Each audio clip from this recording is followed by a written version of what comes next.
Hi hello this is మీ మానస. తమిళనాడు రాజకీయాల్లోకి అన్నమలై ఎలా వచ్చారు? అన్నమలైని ప్రజలు ఎందుకంత ఆరాధిస్తున్నారు? దశాబ్దాల పాటు ద్రవిడ పార్టీలలో అన్నమలై గారు సంచలనం సృష్టించబోతున్నారా తెలుసుకుందాం. అన్నమలై గారు 1984 తమిళనాడులో అన్నమలై గారు జన్మించారు. తల్లిదండ్రులది అతి సాధారణ వ్యవసాయ కుటుంబం.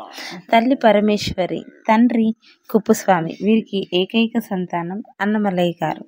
2011 ఉత్తరాంచల్లో ఎల్బీసీ ముసేరియాలో 4 నెలల ట్రైనింగ్ తర్వాత 2011 నుండి 13 వరకు సర్దార్ వల్లభాయ్ పటేల్లో పూర్తి ట్రైనింగ్ తీసుకున్నారు. వ్యవసాయ కుటుంబమైన అన్నమలై గారు చదువుకు మాత్రం నిర్లక్ష్యం చేయకుండా యూత్కి మోటివేషన్ స్పీచెస్, ఉడిపిలో 2015లో ఎస్పీగా ట్రాన్స్ఫర్, తర్వాత మెంగళూరులోని కర్ణాటకలో డీసీపీగా విధులు నిర్వహించి సింగమ్ ఆఫ్ కర్ణాటక ప్రజల మద్దతు ఇచ్చారు.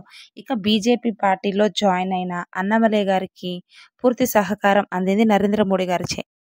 రాకముందు అగ్రికల్చర్లో కూడా తన సత్తా చాటుకున్నారు. ఇక విదేర్ లీడర్ అనే సంస్థ ఏర్పాటు చేసి సీఎం అయిన స్టాలిన్ గారిని మీద అవినీతి ఆరోపణలు చేసి అందరి చూపు తన వైపు మలుచుకున్నారు అన్నమలై గారు.